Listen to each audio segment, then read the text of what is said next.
Nicci, great to see you. Thanks for making a bit of time to come and have a chat. I know you've just been away travelling, and I appreciate that you've got a lot on your plate. And like I say, thanks for making a bit of time to come and have a chat. When we were talking a few weeks back now, you made a really interesting statement, which is kind of stuck in my mind. You said part of my job as a trans woman is to teach people to mind their pronouns. What did you mean by that, and why does it matter? Uh, so it's a bit provocative. Obviously, in the trans world, when you talk about pronouns, you're talking about um, he, him versus she, her. And so when I'm on stage doing my comedy, there's a whole thing about, I interestingly don't prescribe to people my pronouns. I don't ask people, they go, what pronouns do you prefer? And it's like, well, I don't really care. You use whatever pronouns you feel appropriate for me. And if you decide to use he or him, at least I know where the idiots are in the room, which is always good for sales. So knock yourself out. And anyway, if I get to choose what words you choose for me, can I not choose pronoun? Can I choose adjectives? Can you use glamorous, amazing, beautiful? There's all sorts of words I would put in your mouth to Yeah. describe me. I Yeah. don't really care about the pronouns. So it's kind of pushing against that. But the pronouns I actually mean are we and you. So when people are selling, Mhm. unless unless they're kind of a professional salesperson or kind of been trained, they have a tendency to want to tell people what we do and Yeah. what we will do for you. And so it's we, which we call pissing on your value proposition. You're much better off to switch the we into you. So instead of we will provide this, it's much has much more of an impact if you say, if you did this, you'd be able to do that. Yeah. Like the benefit of this to you is this. And so I spend a lot of my time trying to get people to remove the we from their sentences, replace it with you. And what that does kind of linguistically inside your head is it forces you to think about this from the prospect's point of view, not Yeah. your point of view. And so rather than tell people or think about it from their point of view, which is quite a hard thing for people to process, particularly when their adrenaline's running and they're kind of prepping a presentation, whatever, just getting them to change the pronoun. So to say that again, but start with you instead of we, it flips it in their head automatically.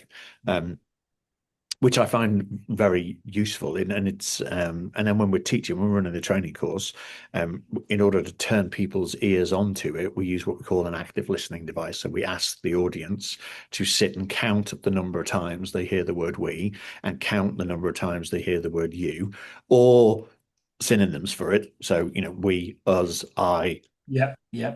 you, whatever, like count those versus the client. And the balance should be well in favor of the client. And that's when we're doing the pitch. But actually, when we're coaching people to write their executive summaries, exactly the same thing. We do a word count. Take your executive summary and do a word count on we, us, and the name of your Yeah. business. Yeah. And the same thing for the word count on the client and the prospect. And most executive summaries don't mention the client. I mean, they might Yeah. say, Yeah. we'd like to thank you for this, and we'd like to be your supplier. But the rest of it is just a load of bullshit about how great we think we are, and Yeah. doesn't sell very well. And So you see that across sales, don't you? You see it everywhere. it's literally everywhere. And to be fair to people, I think it's because in everybody's day job, what they're thinking about is what have I got to do? What do we need to do? How do we solve this problem? And when the RFP's landed, that's what you're thinking about. You're thinking about, okay, this is what the client wants. How do we do it? And well, we'll do this, we'll do that, we. And so, you know, 99% of their day job is we. Yeah. And I come in and go, yeah, but Yeah. the bit that sells is to switch all of that into you. And I do it for a living, so I find it very easy to do, and I've done it for 30 years. It's very hard for somebody who's not thought about it and doesn't sell for a living, like, They do whatever they do. They're investment consultants or they're engineers or they're IT specialists, whatever it is they do. Like that's what they do. They don't sell. And so to suddenly ask somebody to stop telling me what you do and how you do it, but tell me, you know, why I need that. Tell me, what's that got to do with me? Is quite hard for people. And so the trick is focus them on the pronouns. And then I always make a joke about, you'll appreciate that you've been taught to switch your pronouns by a trans woman. Yeah, which I think will stick in their mind, I suspect. And you mentioned what you do. I mean, tell us what you do. Uh, well, I coach bid teams, essentially. If you're going to spend 300 million on anything, like, I don't know, drones, Yeah. topical, $300 million worth of drones, you don't just talk to one supplier. You talk to, well, usually you would talk to four or five. You might have a long list of 15 and you might whittle it down and maybe you get to three finalists. But, on average, you're going to seriously look for proposals from four or five, which means if you're one of the four or five, then average win rates are, 1 in 4, 1 in 5. If you're winning 1 in 3, you're probably beating your competition at the new business game, and it's slightly different if it's a retained business. Like if it's a repeat business, win rates are higher. But if this is straight new business on a big deal, 30% win rates is pretty typical of most of the industries we work in. What we do is I come in and work with the team to think differently about how they put their proposal together, and to think less about what we're going to do and how we're going to do it, and more about why is the client going to do this, and why is this the best solution for the client, and why is getting it from us a better solution than getting it from somebody else. And we call that moving from how, what are we going to do, how are we going to operate, to why are they going to do it, and often nobody's thought about that. And so by switching that, the teams we coach usually win 3 out of 4 of their deals. And that's what we do, really. And it used to be like 30 years ago, we used to charge a fee for it. And now we don't. We just charge a win fee. So the deal is engaging with us doesn't cost anything. But once you sign up for us to be on the team, you agree to pay us a win bonus so that when you win, we get a fee at the end. And let me just quickly ask you, just because you mentioned it. I mean, just explain. I'm just curious about this. What's the connection between the kind of comedy stuff you do and the sales stuff, or the helping people sort of put bids in? Is there a connection there? So only a very loose one, really. Like I started comedy because when I do you want the long version or the short version? Well, we've only got an hour for the interview, so probably the short one. This is my business, M62. Yeah. You see the M is the blue, and then there's a 6 and a 2. I really love the logo, right?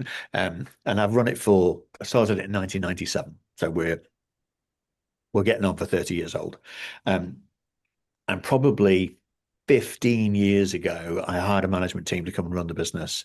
And I stepped out and all went horribly wrong. And I stepped back in and I needed to change the culture of the business. So having stepped back in, having been out of it for 2 years, I didn't like the culture in the business. And so I thought it would be a really good idea to turn up to the staff Christmas do, 16th of December 2012, dressed as a girl for the first time ever, and give the staff a message, which was, today's the day we change the business. Stop thinking of me as daddy. Wait till you get home. You're in trouble. Think of me as mummy. Have you got your packed lunch? Have you got your schedule? My job as the chief executive is to, look after you and make you successful, not clip your wings. Go out, do your best. When it all goes horribly wrong, call mummy and I'll come out, look after the client, bring you home safe. Mummy, not daddy. That was the metaphor.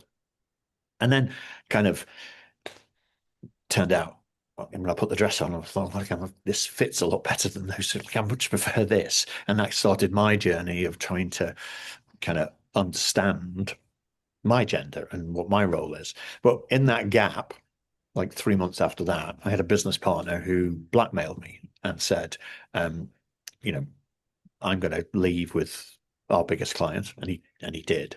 And you're not going to sue me because I've got photographs of you in a dress. And the scouts will throw you out. I was a scout leader at the time. I was a rugby coach. Like the rugby club will throw you out. Your wife will leave you. Your kids will never talk to you. I've got photographs of you in a dress. And I thought, well, if when you get blackmailed, you kind of have you have to remove the leverage, don't you? Yeah. And so I thought, well, I need to go and tell everybody I've been wearing a dress, and didn't really understand it, didn't Yeah. really Yeah.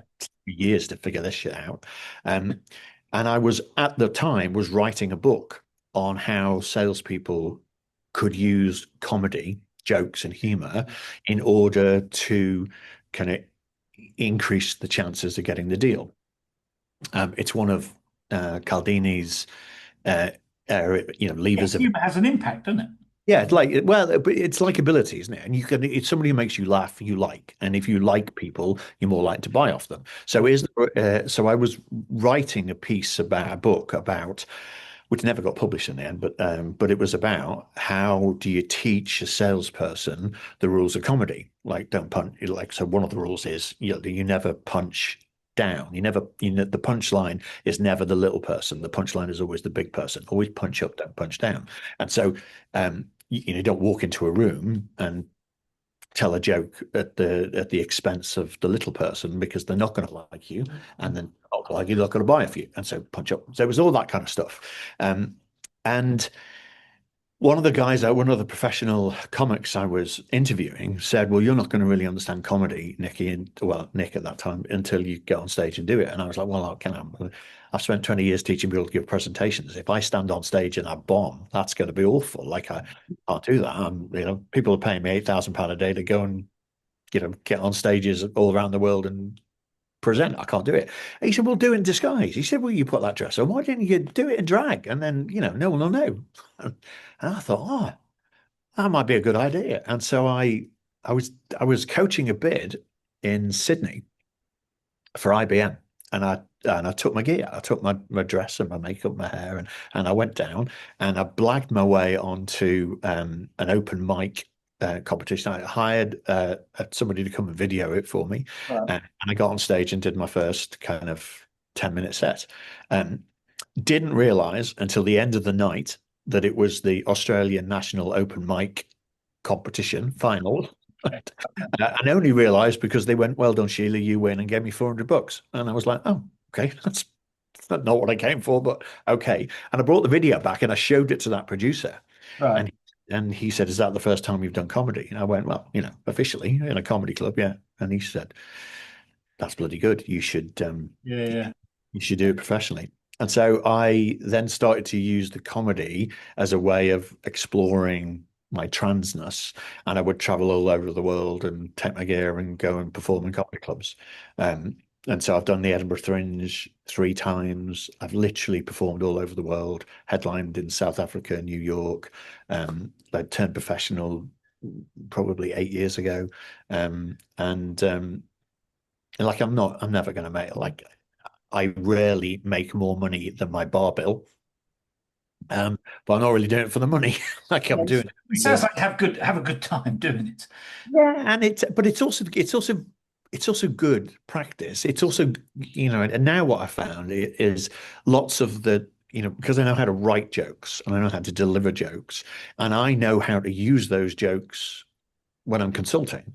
And so I almost always start any consulting session off with a joke, which is I used to be a boy, but I'm all right now, which lightens the mood. And I always end with the same joke, which is when God created man, she was practicing.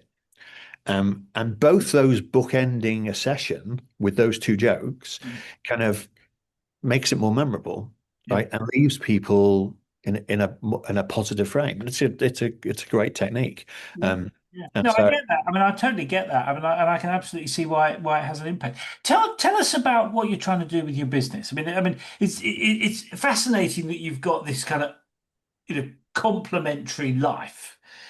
But tell us about this. I mean, obviously, this podcast is specifically about how people build businesses. I mean, tell us about how you're approaching your business and what is it you're trying to achieve with your So business. I guess we've got two. So this one, M62 Vinces, I'm like I was going to do this from my studio.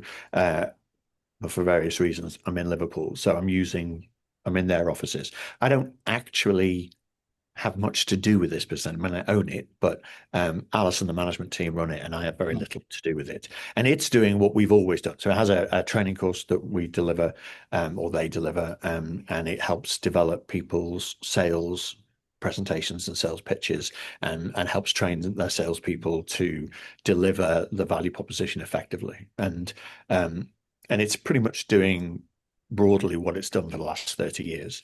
The new business is just a coaching business. Yeah. So I don't actually get involved in designing people's presentations anymore, and and doing all of that kind of stuff. I just go in as a coach and sit on the team as if I was an employee with that company, and just guide the strategy for the deal and guide the tools for the deal to increase the chances of winning. And And then what made you sort of change tack, as it were? I mean, well, it's not exactly changing tack. I mean, you've got two tacks now, haven't you? If you see what I mean. But why the move to away from trading to develop a kind of coaching component? I mean, what? Just explain so that. I think we always used to do a bit of both, don't we? And I guess the business of designing people's presentations and running training courses is uh, is a relatively,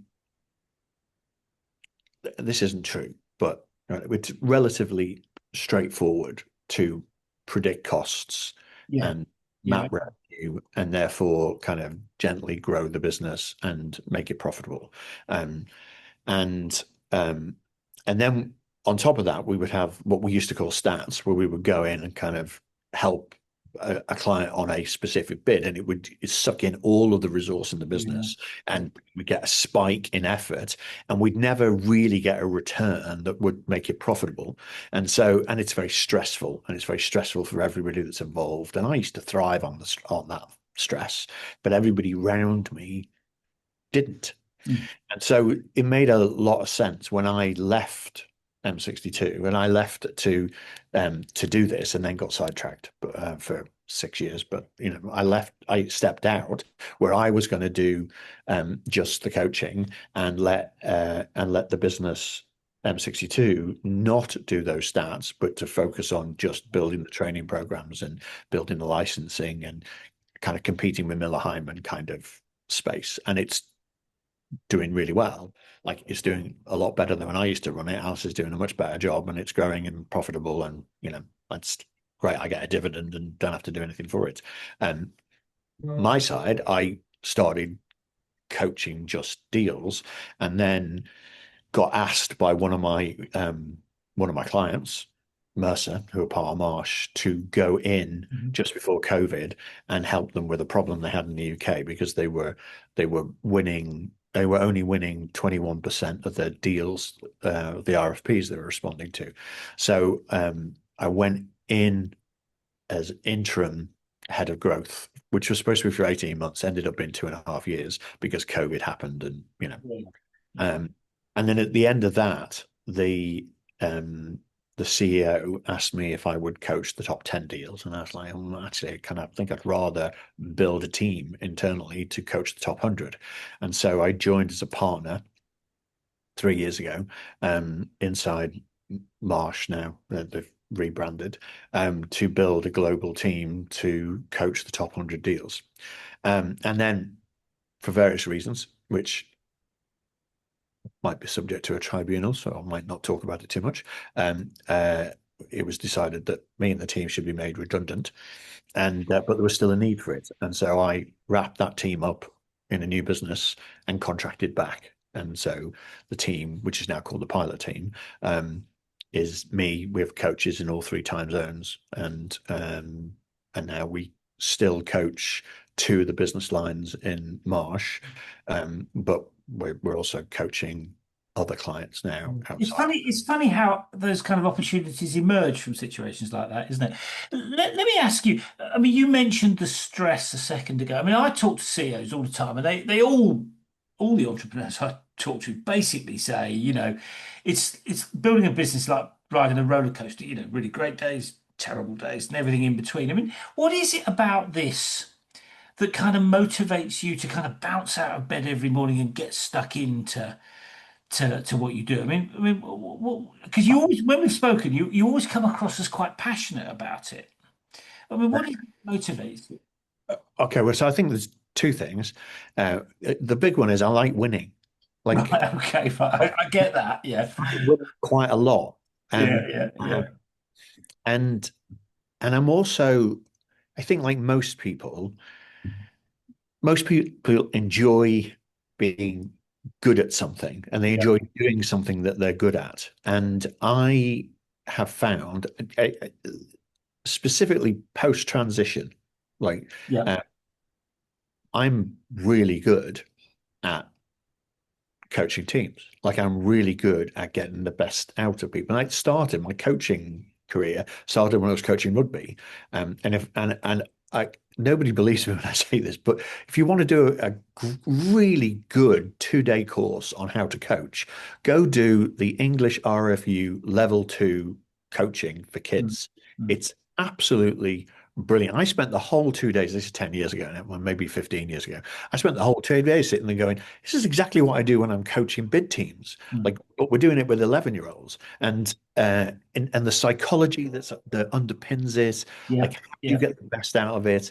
Little things like, you go and watch any. It doesn't have to be rugby. Like it could be any kids sport, right? You've got the parents on the touchline, and those parents are all screaming out advice at their kids. Pass it left, go blindside, do this, and then screaming out, well, you dropped the tackle. Like you dropped the pass, idiot. Like the kids know. Like when the kid misses a tackle, he doesn't need dad telling him on the yeah, touch. yeah, He missed the tackle. He missed the tackle. He knows. Right? When he fumbles the ball, he doesn't need somebody going, oh. So my job as a coach is to counter all that. Like yeah, I don't. yeah, My job isn't to tell them what they did wrong, unless it's a dump tackle, unless they're going to kill somebody, right? And like you let the mistakes run. My job is to go up and down the touchline, and when little Johnny puts in a good tackle, go Johnny, great tackle, mate. Well done. Get back in the game. Some more of that. Good time. Pick yourself up, sunshine. Go on. Let's have that again. And they literally lift build themselves their up. confidence. Yeah, and they want the praise, and so they go back in the game. It's exactly the same as coaching a presenter. Like when they do a really good kind of rendition of the value proposition, it's like they need me to sit there. Oh, that was brilliant. That was really good. Okay, let's do more. Praise the stuff that you want, isn't it? I mean, Yes. it's interesting you talk about rugby coaching because I think there's an awful lot business could learn from sports coaching. Actually, I just so describe. we when I went into Mercer, we partnered with the RFU to develop a training course to teach coaches. And we took them away. I took 16, 17 people out to Arizona for a week with an RFU coach, well, a coach's coach. And we 7 a.m. in the morning, we had them all out on the lawn with rugby balls, playing small-sided games. We did that for an hour. We come back in, have breakfast, and we sit in the lecture room and go, okay, what do we do? Why Mm. do we do it? And then how do we apply that to coaching, a high performance sales team? Like, what have we just learned about how we apply it? And some of the stuff is a direct lift. So my team of coaches, my team of business coaches, the first thing we teach them is that every interaction with us has to be FIPS, FIPS.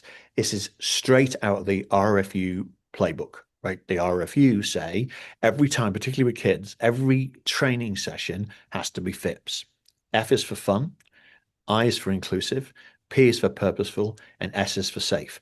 It is exactly the same Yeah. when you're in a coaching room with me and I'm coaching you for a bit. Like I have to make it fun, hence the jokes, hence the humor. Like, are you enjoying this? Was this inclusive? Everybody is involved, and we have tools we've developed to make sure everybody's voice is heard and everybody feels included, and we've got the best out of everybody because they've all participated.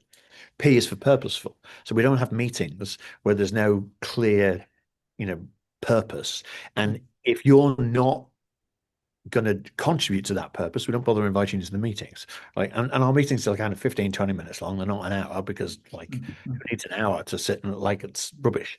And then the S is safe. So we create an environment where people feel comfortable to try something different and to be brave and to be who they are. And, honestly, the fact that it's been led by a trans woman really helps. Like, Yeah. we're sort of creating a safe environment for people to go, well, if she, or maybe some of them think he, I don't care. Like, if he can wear a dress, maybe I can stand Yeah. up for something Yeah. different. And so, you know, every session is FIPS, straight out of the playbook for 11-year-olds. Yeah. It works, and it really works. Like, people, you get the best out of people by creating that environment and then looking for the good, Yeah. praising it. Yeah. Like, all of those techniques are all kind of at the core of what we do as a coaching practice in So let order. me let me ask you about that. So you've got this training business which is growing nicely, and then you've decided to develop this kind of coaching business alongside it.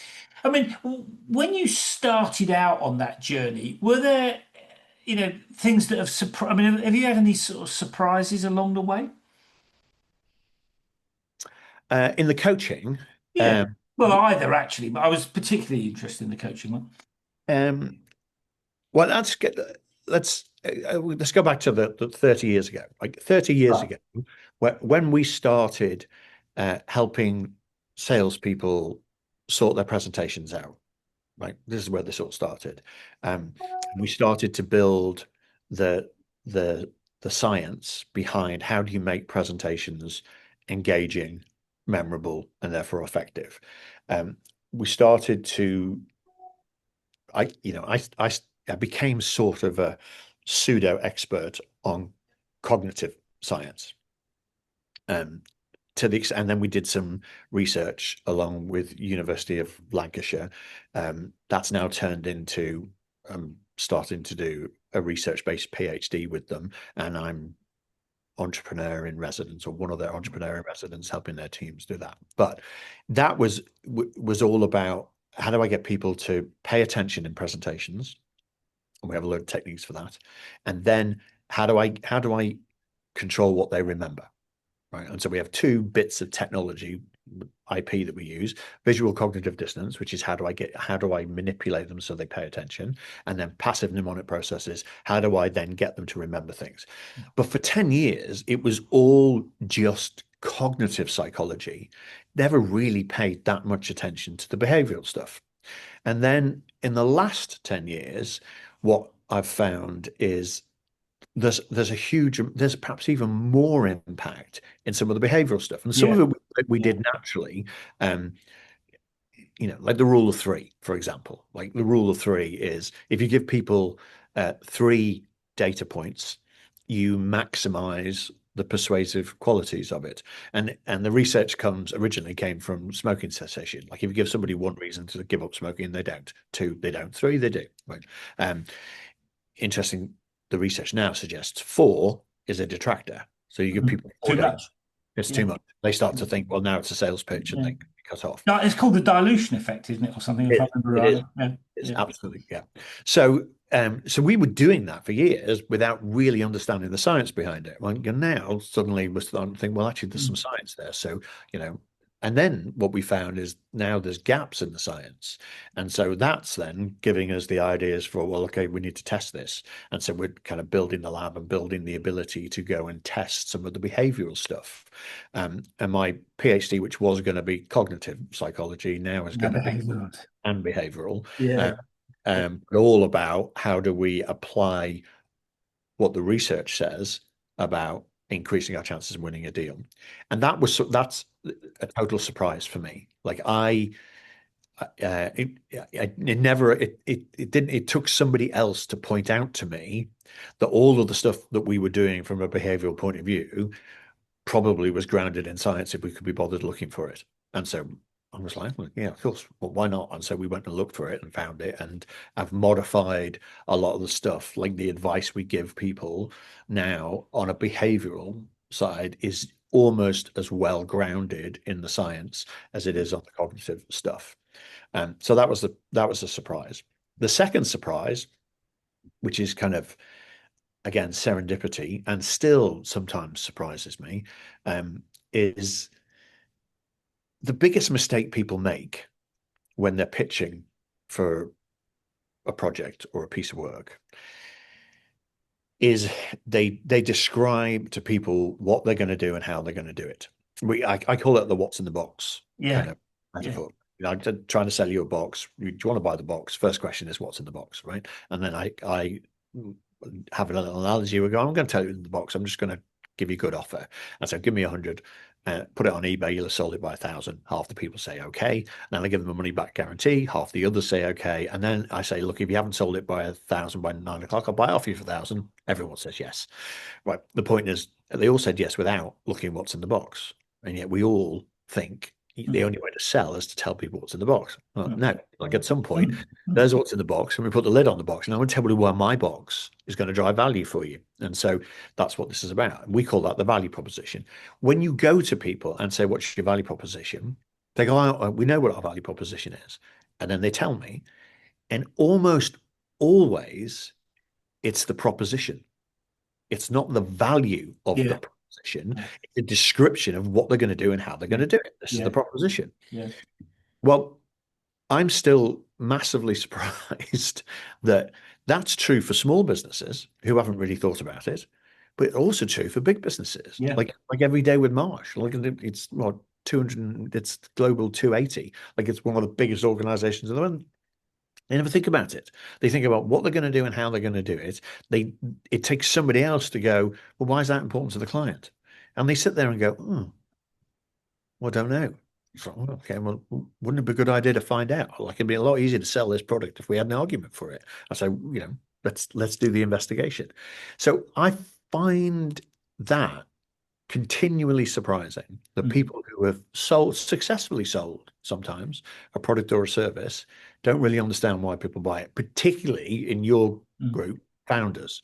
Like founders, all general, I mean, listen, I'm going to generalize this, so I shouldn't use the word all because some probably won't, but all the ones I've met, all the ones I've worked with are very, very, very, very good at selling themselves, right? Yeah.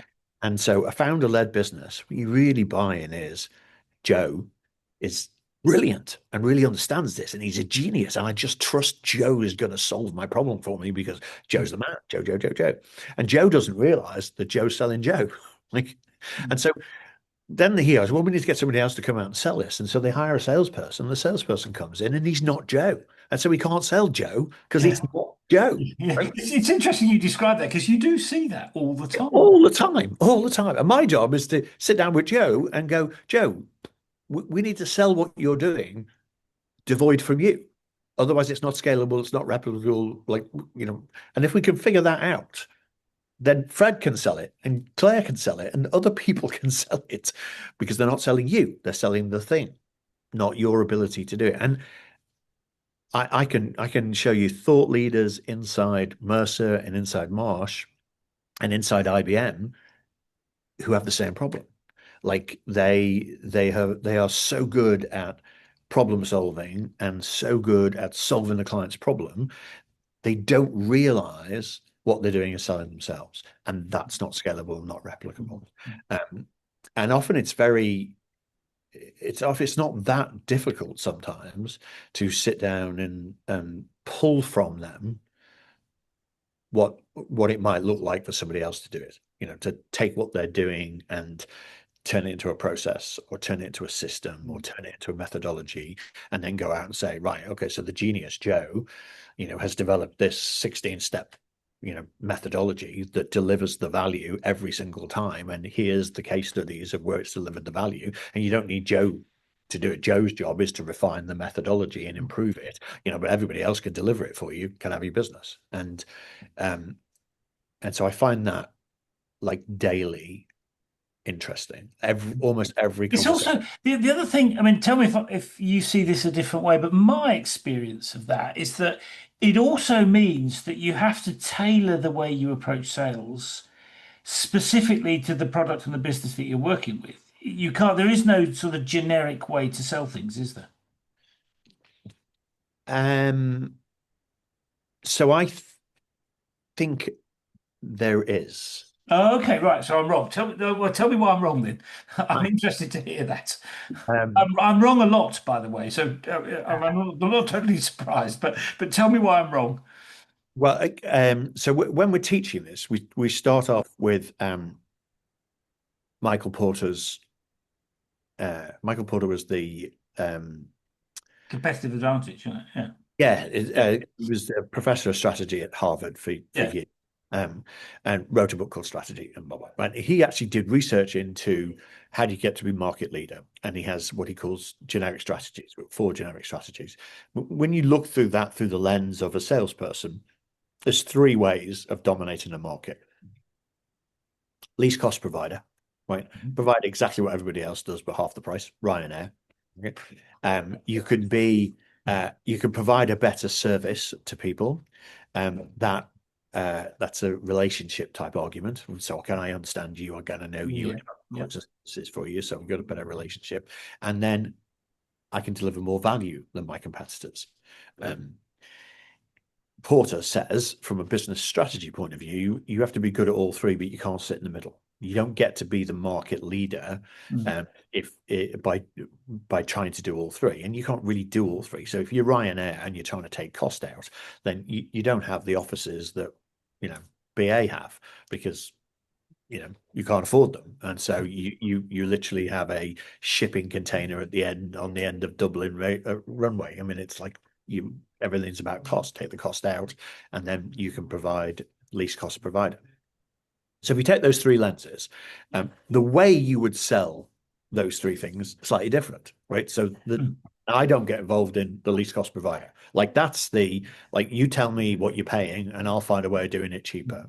I mean, sorry, just to be that's what I meant when I said that there's no one way of selling things. What you're saying is that you focus on one Right. aspect. Isn't it? Yes, so Yeah. Okay, I get it. Yeah. there's 3, and I think one of the things it is a good idea for particularly medium-sized businesses, but big businesses as well, is to recognize which of those 3 Yeah. is going to drive your product. And it may be that you're big enough to have products that fit into all 3 categories. Probably not, because it's about business structure and business design. And so, like I can't imagine Marsh is ever going to be cheap for anything because it's Mm. just not built that way. And so every time they try, it fails because, they're just not cheap. Um, but for me, the methodology that you put behind selling on price is very different from the methodology you would put into selling on relationship. If you're going to sell on relationship, then you're going to spend a fortune on CRM. You're going to, I want to know the date of birth of your children or your Yeah. grandchildren. Yeah. Yeah. I'm going to I want buy to know you. you better than you know yourself. Yeah, That's I'm what going to. That's what Saatchi and Saatchi said, wasn't it? They before they went to talk to a client, they knew the client better than the client knew themselves. Absolutely. Yeah, absolutely. And then you do, you generate goodwill by doing things for them. Like, I know that, I know your daughter is a, I don't know, Disney fan. And so I've got you tickets to the latest Disney show. Look, just happened to be. I mean, that's how you build the relationship type stuff. And that's where most organizations sit. They sit somewhere between Yeah. price and relationship, which we call the commodity. Like that's where you have a conversation where they go, "Oh, we really like you, but you're out on price. If you drop the price, we can give you the deal." That's a commodity, right? The bit that sits at the top is where you're delivering more value. That's me, right? Like my pitch is really simple. Like you have a 1 in 3 chance of winning 100% of the revenue and profit in this deal, or you can have me as your coach, and then you have a 75% chance Mm. of winning 90% of the margin. Mm. Which is a lovely way of summarizing the value that the client gets out of it. Yes, but now I'm selling on value, and that Yeah. means you don't care what you pay me because you're not going to pay me anything if you don't lose. And doesn't matter if you're a bit transphobic and feel a bit uncomfortable and don't like me because who cares as long as you Yeah. win. Yeah. So it's I think you first of all category when we're working on a big project for a big company, looking at all of their products, what we're thinking through is, okay, is this, do they all sit in the same bucket, or some of them price and some of them relationship and some of them value? Mm. And then the value sell is all about finding and articulating the value. So that's the kind of bit that sits on the top. Underneath all of that, then there is I don't think there is a sales process. Like I have a whole thing that I Mm. do at sales conferences where I say sales is not a process, and it isn't a process. And salespeople know that because they know that for their entire career, a third of their target is always hit by what we call bluebirds. Bluebird is stupid bird that will put seed on your hand and will drop in. You get lunch for nothing, right? Okay, so there isn't a salesperson, professional salesperson, who's done the job, Mm. who doesn't know that 2 days before quarter end, somebody phones up and goes, "Could you?" And you're like, "Oh, I met my target." Yes, like you didn't do any work for it. Like you just answered the phone, right? Bluebirds. And if that's true, by definition, there is no 16-step process that gets you to a sale, Mm. because there are always a third of your sales that don't go through any process. So don't have a sales process. What we have is a system that allows for those bluebirds to just fly through. That's fine. We're going to ignore those. But the deals that are not flying through, how do we manage those? Mm. And that doesn't really matter whether the value proposition is on cost or on relationship or on value. The system that moves an opportunity through the pipeline from an expression of a problem down to a writing the check, that system is pretty much the same. And we think there's 36 tests that you can apply to it, and each one of those tests increases your chances of winning the deal. So, Right. for example, we know if you do not know the name of the person who signs the purchase order, then your chances of winning the deal are maybe 1 in 3. As soon as you know the name of the person who signs the purchase order, you've doubled your chances of winning the deal. And if you get to meet them before they decide and share with them the value proposition, your chances of winning the deal are 97%. So if you're a salesperson, like, the trick is find out who's really making the decision, Mm. get an appointment to sit in front of them, and then ask them what good looks like. And when they tell you what good looks like, you've got your value proposition and you've got a 97% chance of winning the deal. Mm. So that doesn't matter whether you're selling on price or relationship or value. That's just about doing the homework as a salesperson. Well, it's interesting you describe that, because one of the things I've struggled with, not me personally, but one of the things I see happening a lot is, I mean, you just described a process where you go and you ask somebody, and that requires people, having the ability to ask appropriate questions, isn't it? And we have an education system that produces people that are good at talking about what they do and are not necessarily very good at asking questions, which I always think is quite interesting. And because of that, that gets in the way of our people becoming great salespeople, because being a great salesperson is really about gathering intelligence, isn't it? Finding out the stuff that matters to the client, Yeah, finding out what's valuable, etc., absolutely. etc. Absolutely. Yeah. My favorite kind of tweet of mine is you don't sell with anything you say, you sell with things that you ask. Yeah. It's all about asking questions. And actually, arguably, the only real research that's been done into the difference between average salespeople and stellar salespeople was done by Rackham in the 70s, Yeah, the spin selling thing. Yeah. which is all questions. Yeah. Yeah, which is all, what question, he found that the difference between an average salesperson and a top salesperson was the number and the quantity of questions that were asked. And then he categorized them, and you can argue about whether or not the, situation, problem, impact, whether that's the right structure. It doesn't matter. The point is, more questions you ask, more you sell. And so, and that's the heart of our system, which we call Move It, Fill It, Kill It, My Fi Kai, is there's 36 questions. If you know the answers to these 36 questions, You you can. increase the chances of a win significantly, presumably. Yeah, absolutely. And then we put them in a spreadsheet. We can show it. Here's the deals you've lost. Look, you've got all these gaps because you didn't know any information. Here's the ones you want. Like, they're all filled in because you knew all the information. And so selling is really about filling in those gaps. Yeah. And if you can give your salespeople, these are the 36 questions you need to go and ask, and they go and ask them, It's kind of intelligence gathering. it's entirely intelligence gathering. Yes. Yeah. And some of those questions are really a binary and are kind of fairly straightforward, like who's making the decision and how are they making the decision? They're Yeah. fairly simple questions. Interestingly, whilst we teach people to talk about what they do and how they do it, not ask questions, the other thing we don't do is we don't we don't teach people how to ask questions and then dig in. So we have something we teach the coaches called TEDSPIE, which is a way of asking questions differently. TEDSPIE. Tell me, explain to me, describe to me specifically, precisely, in detail, exactly. Those words, like start your sentence with those, and they all end with a question mark, and Yeah. they will all end with you Yeah. gathering information. Yeah. And so if you switching that into people's heads, getting people to realize that selling isn't going and saying, let me tell you how what we do and how great we are. Like selling is going in and saying, what's keeping you awake at night? Yeah. And is there something I can do to help? Yeah. And And that let me just ask you something about that though, because I mean, what you've described is quite a sophisticated model. I mean, the challenge with that is getting other people. I mean, in thinking about your team, is helping your team become an expert in that. I mean, and to because that's part of building a business is getting your people to perform in the way that you do. I mean, you can clearly do it. You know, you're probably superb at it. You've also got to get a team of people to become superb at it, for one of a different way of describing it.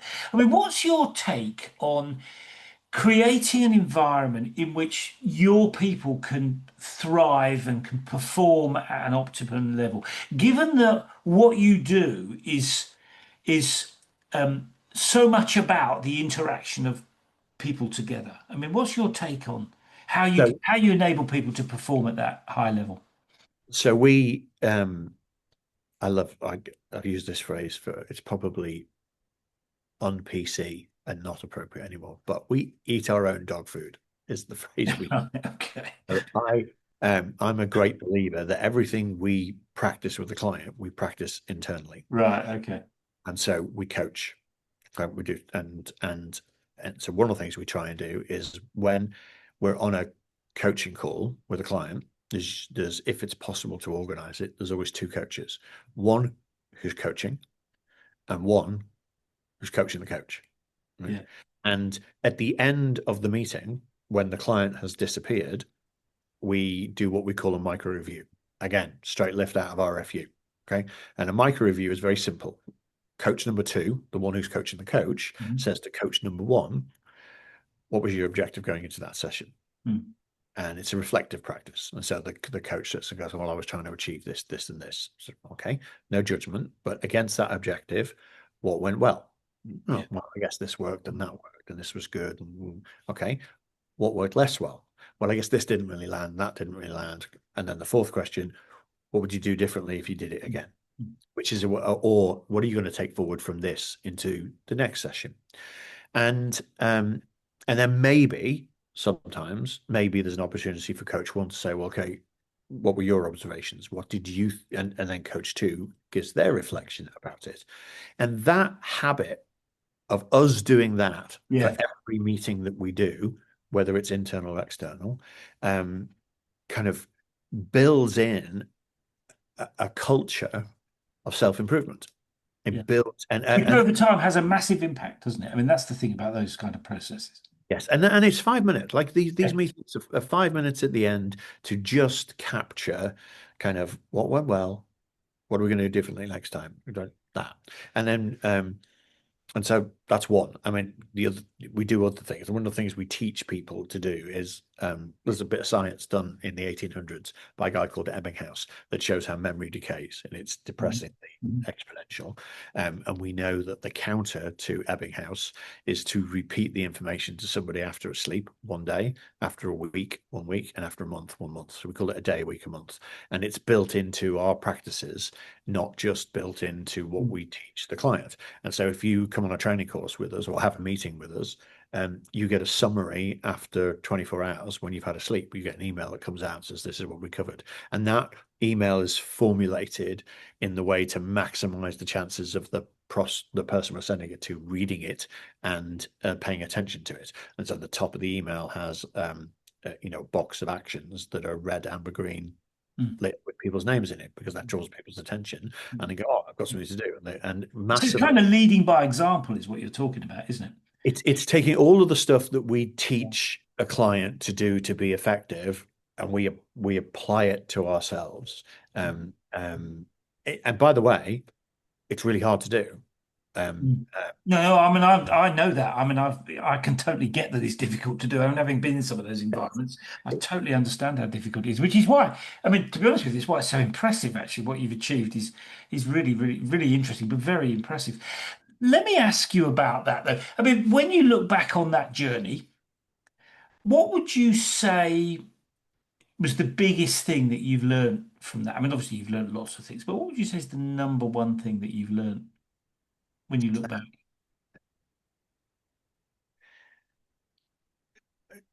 Again, I'm going to answer that two ways, right? So there's what's the biggest thing I've learned from kind of the day job, helping people win deals, Mm. and that's focus on the value all the time. Yeah. It's always about the value, and so that's the biggest thing, and it's almost our bread and butter.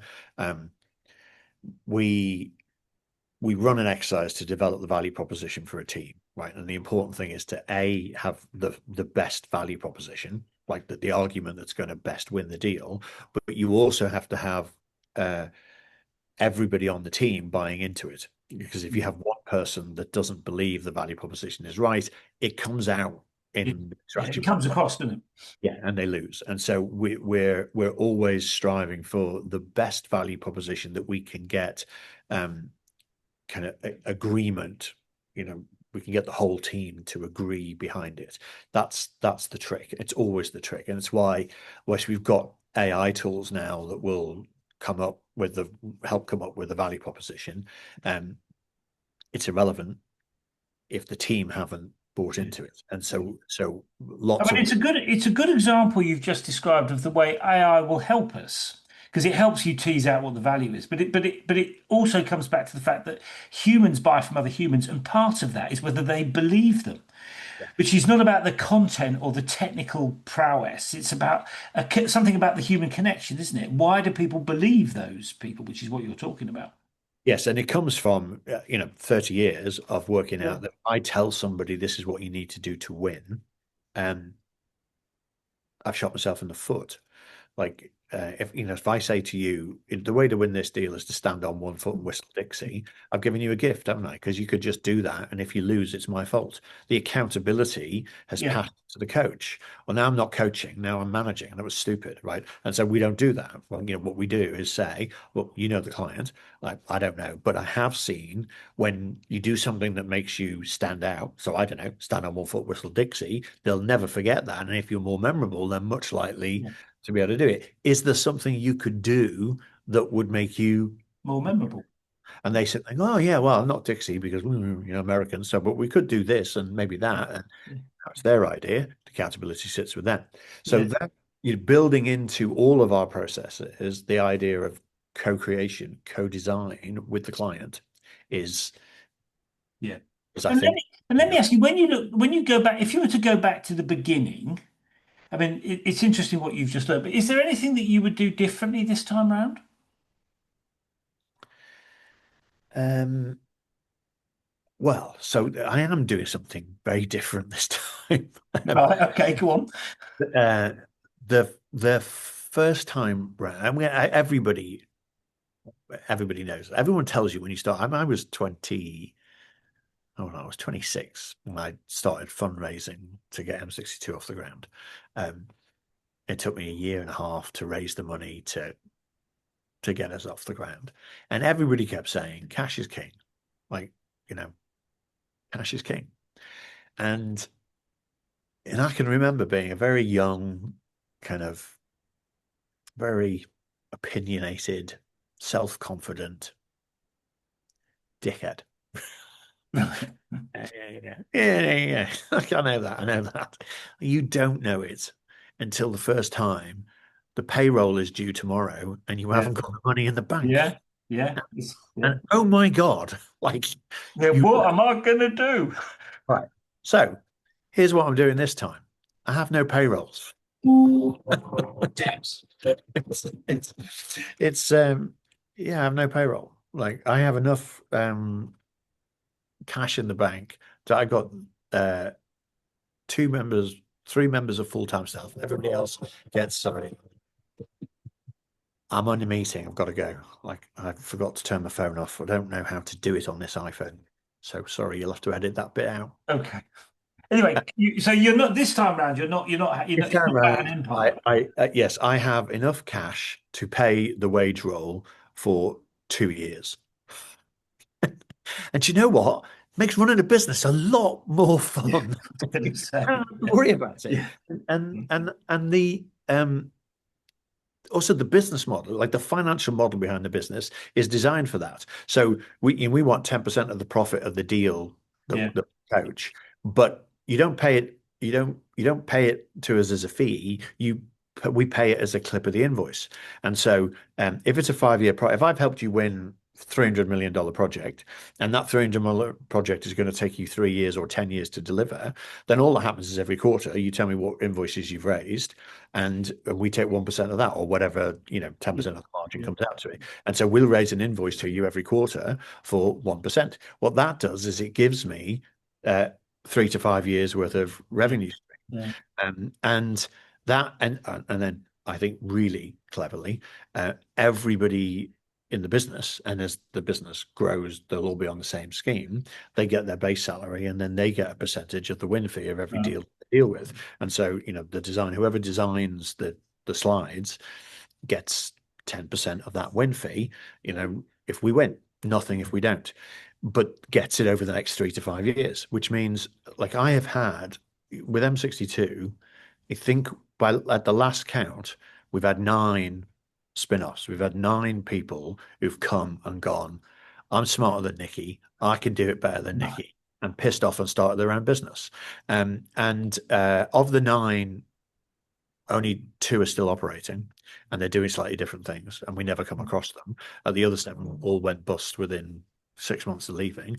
But that's not going to happen this time, because if they leave, they lose their annuity. And so there's no Yeah. incentive to leave. Yeah. And as it There's a builds, big incentive to stay, isn't there? and a big incentive to get behind the deal and make it win. And so I think, I think, it took a year of sitting down and kind of figuring out how we could start this business off the ground with very little capital, and be in a position where cash was never going to be the problem. Yeah, And yeah. I think we run out of cash in 2 years' time. And in 2 years' time, if we're dead, I'll be wrong. But I don't think that's going to I happen. don't think so either, actually. Having spoken to you about this in the past, I think you're onto a bit of a winner there. So, I mean, well done on that. Let me ask you one other question just before we wind up. I mean, one of the things that, whenever I talk to you, you come across with, you have such enthusiasm for this. What is it that excites you about the next chapter, where you're going with the business? Um, so I might have a different answer to that if I wasn't right in the middle of something really exciting right now. Right, okay. Well, what's the really exciting thing you're in the middle of then? Well, so there's a new technology out there called Claude Bot. It's now called OpenClaw. Yeah, yeah, yeah. Okay, and so what I've spent the last 3 weeks um, built a separate hardened IT environment and deployed OpenClaw, and we're in the process of training, or I'm in the process, because kind of it's me that's doing it. When I left university 40 years ago, I was offered a job to do Unix support for ICL, and so there was a time when I actually could script in Unix, and I'm having to relearn those skills now in order to get this Yeah, thing to work.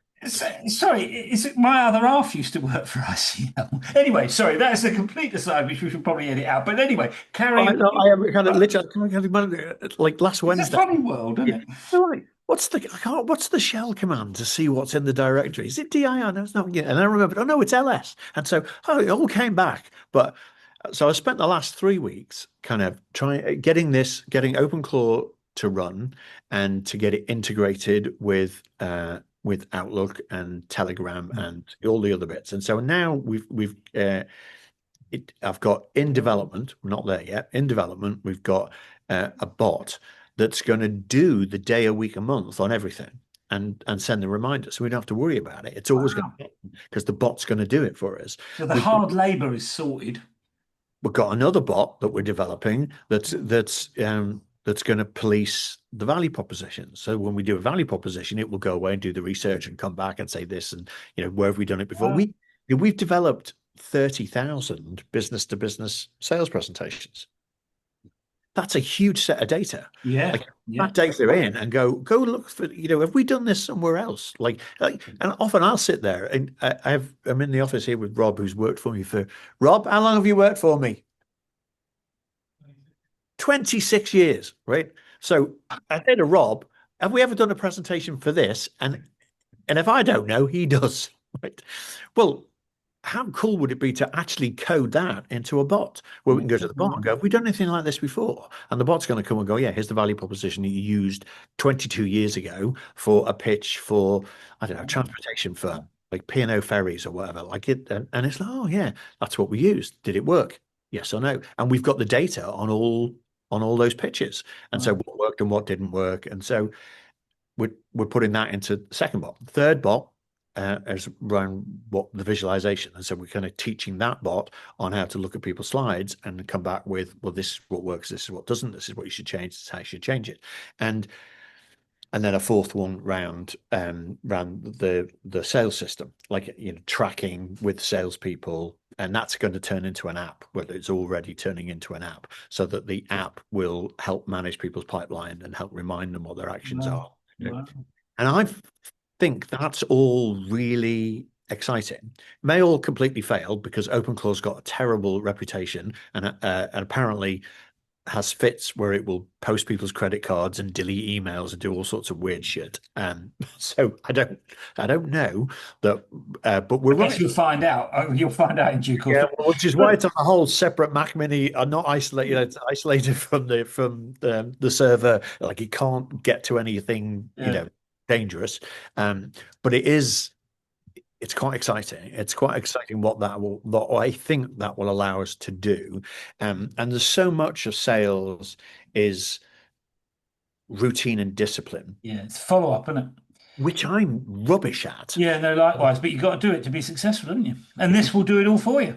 we can push that to an AI and have the AI do the routine and the discipline for us, I think we'll be significantly more effective. And again, we apply it to our own stuff first. We eat our own dog food. So the first, Yeah. our sales system, MyVikai, is what we use internally for our opportunities. We manage our opportunities that way. Yeah. I have a call with my sales guy every Friday, and he tells me, how many opportunities have moved and how many Yeah. Yeah. really get the reports. And so automating all of that on bots, I think is very exciting. Yeah. And And I get that. And I mean, thank you for talking us through that. I mean, it sounds to me, I mean, one of the things I love about our conversations is that there's such a lot of enthusiasm there, and it sounds like it. I mean, you make sales sound like it's joyful, which I think is a real achievement, actually. but I go back to, like, if you like winning, Yeah, yeah, it's the best job in the world. yeah, Like, absolutely. although to be fair, if you only, if you're like most people are winning 1 in 3, right? Which means, as I like to point out to them, they lose more than they win. Yeah, And that's soul destroying. Like yeah. we win 3 out of 4, which means we win more than we lose, which is joyful. And what's the song? 2 out of 3 ain't bad. I mean, 3 out of 4 ain't bad either, is it? That's pretty good. Yeah. Yeah, Yeah. Nicci, thank you for taking a bit of time to come and share that with us. It's always a joy. Good luck going forwards, and I'm sure that we should revisit this. And I'd love to hear about how those bots are getting along at some point in the future. Yep. Happy to talk about it anytime. All right. Cheers, Nicci. See you soon. Thanks, Paul. Thanks.